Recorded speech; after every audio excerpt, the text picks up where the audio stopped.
And I'll give the floor to Mr. Ramiz Alakbarov.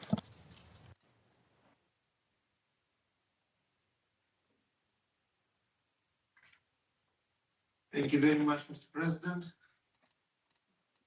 Mr. President, Excellencies, after 2 years of devastating war and unimaginable human suffering, we now have an opportunity to conclude a dark chapter in the history of Israeli-Palestinian conflict and set up a course for a more just and peaceful future. On the 9 October agreement, based on United States President Donald Trump's 20-point plan, secured a ceasefire and hostage release in Gaza. It was the culmination of a remarkable diplomatic effort by United States, Qatar, Egypt, and Turkey. I commend all the mediators for achieving this critical breakthrough. Tragically, it has taken us too long to reach this moment. The unbearable trauma inflicted on Palestinians and Israelis through last generations.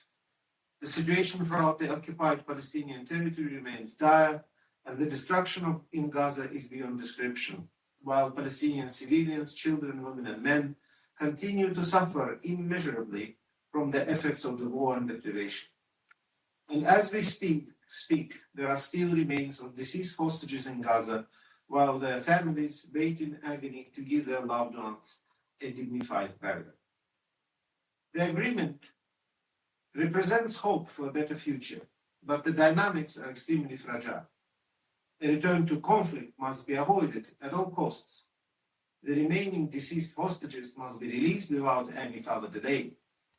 Humanitarian assistance must enter the street at scale to meet the enormous need of the population wherever they are. All parties must abide by their commitments under the deal, and agreements should be reached to implement the next phase. Mr. President, since the ceasefire took effect, the UN and its partners have rapidly scaled up humanitarian operations across Gaza. The magnitude of destruction and continued suffering of Palestinians we have witnessed in Gaza is staggering. Many families remain displaced and without access to the most basic services. The urgent needs are immense in health, shelter, water, sanitation, food, and livelihood. The UN and its humanitarian partners are working now to implement our 60-day response plan. The plan sets out concrete measures to streamline customs procedures, expand access routes, facilitate the entry of critical items, restore essential services, and ensure the safe movement of humanitarian personnel. As part of the broader humanitarian reset, the plan is grounded in humanitarian principles, prioritizes those in greatest need, and enhances accountability, drives greater efficiency, and safeguards the space for principled life-saving actions. Already, as tracked by the UN 2720 mechanism for Gaza, we've increased facilitation in the entry of humanitarian supply by Israeli authorities. The humanitarian partners have scaled up aid delivery with a 46% increase in aid tracked by the UN entering the street in the first week of the ceasefire. Crucial assistance in the areas of food, hygiene, shelter, and health is being delivered in greater quantities, bringing much-needed relief to Gaza population. But this is not enough. Much more still needs to be done. To fully meet our targets and ensure an effective response requires more crossings and functional relief corridors, safe passage for aid workers and civilians, unrestricted entry of goods, sustained entry of fuel, and operational space for the UN and NGOs, including renewal of NGO registration, all in accordance with humanitarian principles. The UN is closely engaging in all relevant coordination mechanisms, and I welcome the efforts of the member states to facilitate a scaling up of assistance, including through the new Civil-Military Coordination Center.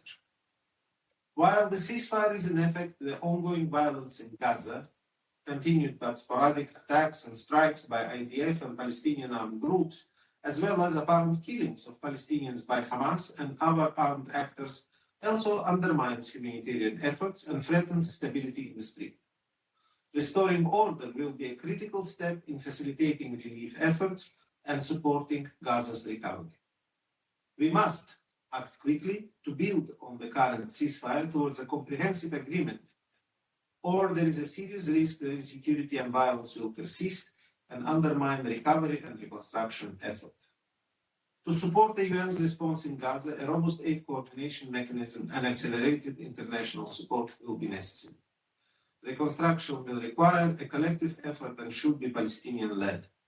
Working with Palestinian Authority, international partners, civil society, and the private sector, UN is prepared to mobilize and help coordinate these efforts in line with the ceasefire commitments and the New York Declaration and building on the Arab Plan for Recovery and Reconstruction.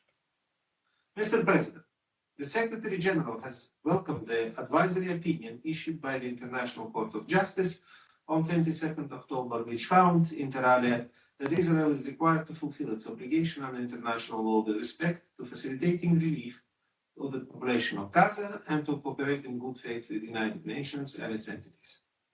Mr. President, while we are focused on supporting the ceasefire and scaling up our response in Gaza, we must not overlook the alarming situation in the West Bank. Tens of thousands of Palestinians remain displaced from their homes in the northern West Bank in the wake of the large-scale Israeli security forces operation and continued closures, particularly in and around the refugee camps. Palestinians must be allowed to return to their homes and local economies need to function. With the annual olive harvest underway, Palestinians are yet again subject to deplorable acts of settler violence while trying to access their land. The violence must stop and perpetrators must be held accountable. Meanwhile, the Palestinian economy and the Palestinian Authority fiscal situation continue to face severe challenges. According to the PA, Israel continues to withhold some $3 billion of Palestinian tax clearances revenues, creating an unsustainable fiscal situation and impacting the Palestinian Authority's ability to meet financial obligations and pay public sector salaries in full. Mr. President, we are at a momentous but precarious juncture. The United Nations is committed to seizing this opportunity, but the scope and scale of the challenges ahead will require the full support of this Council and of the international community.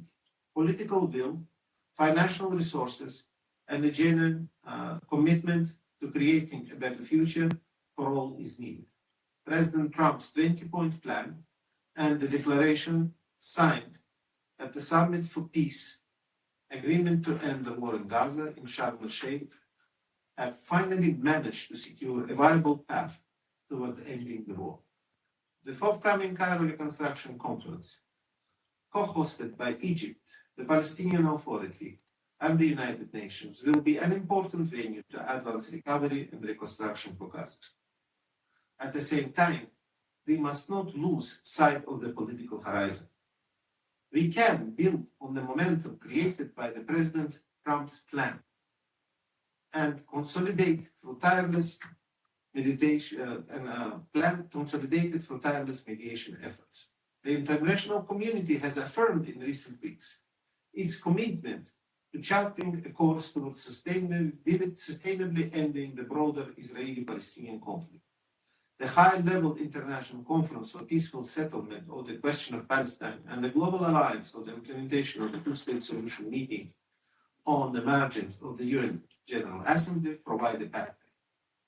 The United Nations will continue to support all efforts to end the occupation and resolve the Israeli-Palestinian conflict in line with international law and UN resolution, realizing a two-state solution, Israel and Palestine, of which Gaza is an integral part, live side by side in peace and security within secure and recognized borders on the basis of the pre-1967 lines with Jerusalem as the capital of both states. Спасибо большое за внимание. Я благодарю господина. I thank Mr. Alakbarov for his briefing and I'll give